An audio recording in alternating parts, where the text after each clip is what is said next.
Cable ఛానళ్ల విధానంలో సరికొత్త అంకానికి రంగం సిద్ధమైంది. ఇన్నాళ్లు అవసరం లేకున్నా వచ్చే వందల కొద్దీ టీవీ ఛానళ్ల విషయంలో నియంత్రణ చర్యలకు ముహూర్తం దగ్గర పడింది.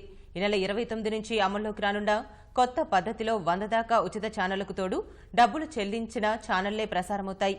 ఇక నుంచి కుటుంబ సభ్యుల అభిరుచి, ఇష్టాయిష్టాలను బట్టి ఎంచుకుని చూసే అవకాశం కలగనుంది.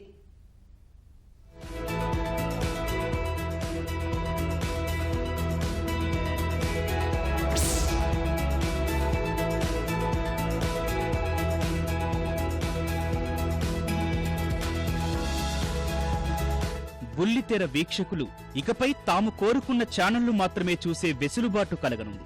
మనకు పరిచయం లేని, అంతగా ఆసక్తి లేని ఇతర భాషల ఛానళ్లను ఇక చూడాల్సిన అవసరం లేదు. భారత టెలికాం నియంత్రణ ప్రాధికార సంస్థ ట్రాయ్ అమల్లోకి తెస్తున్న కొత్త విధానంతో ఈ నెల 29 నుంచి 100 దాకా ఉచిత ఛానళ్లకు తోడు మనం డబ్బులు చెల్లించిన ఛానళ్లే ప్రసారమవుతాయి. మన ఇష్టాయిష్టాలను బట్టి ఎంచుకొని చూసే అవకాశం కలగనుంది.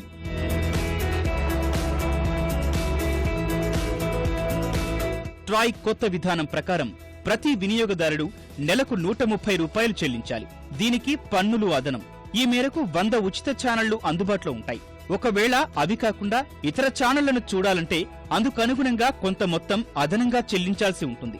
సినిమాలు, క్రీడలు, వార్తలు, ఇతర వినోద ఛానళ్లకు ప్రత్యేక టారిఫ్లుంటాయి. చందాదారులుగా ఉంటేనే వాటిని వీక్షించడం సాధ్యమవుతుంది. సదరు చెల్లింపు ఛానల్ చెల్లింపు ధర ఎంతనేది ట్రాయ్ వెబ్సైట్లో పరిశీలించవచ్చు. ఈటీవీ నెట్వర్క్ కు సంబంధించి ETV, ETV plus, ETV cinema, ETV Abhiruchi, ETV life, ETV Andhra Pradesh, ETV Telangana ఛానళ్లకు కలిపి 24 రూపాయలు చెల్లించాలి. జెమినీ నెట్వర్క్ లో తెలుగు బేసిక్ ప్యాక్ కింద 30 రూపాయలు టారిఫ్ గా నిర్ణయించారు. ఇక స్టార్ మాలో వాల్యూ ప్యాక్ పేరిట 7 తెలుగు, 3 ఇతర భాషా ఛానళ్ల కోసం 39 రూపాయలు చెల్లించాలి. జీ తెలుగు ప్రైమ్ ప్యాక్ కింద 2 తెలుగు, 7 ఇతర భాషా ఛానళ్లకు 20 రూపాయలు ఖర్చు చేయాలి. ఈ లెక్కన చూస్తే అన్ని తెలుగు ప్రధాన ఛానళ్లు, ఉచిత ఛానళ్లకు 243 రూపాయలు వ్యయం కానుంది. ఇక స్పోర్ట్స్, హిందీ, ఇంగ్లీష్ ఛానళ్లకు మరింత చెల్లించక తప్పదు.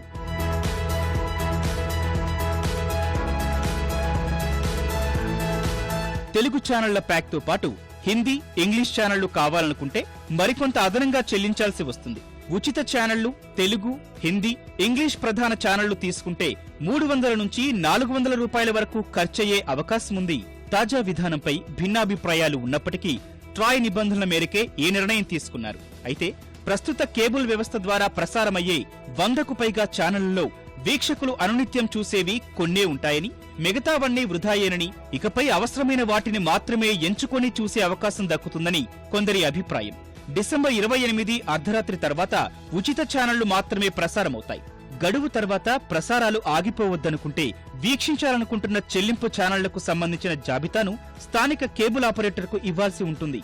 వాస్తవానికి తెలుగు రాష్ట్రాల్లో దాదాపు 90% మంది కేవలం తెలుగు ఛానళ్లనే ఇష్టపడుతున్నట్టు తేలింది.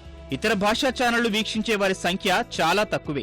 అందుకే ప్రతి కుటుంబం తమ అభిరుచి, ప్రాధాన్యాలను అనుసరించి ఛానళ్లను ఎంపిక చేసుకుని వాటికి మాత్రమే డబ్బులు చెల్లిస్తే అనవసరపు ఖర్చుల భారం కూడా తగ్గుతుందని కొందరు అభిప్రాయపడుతున్నారు.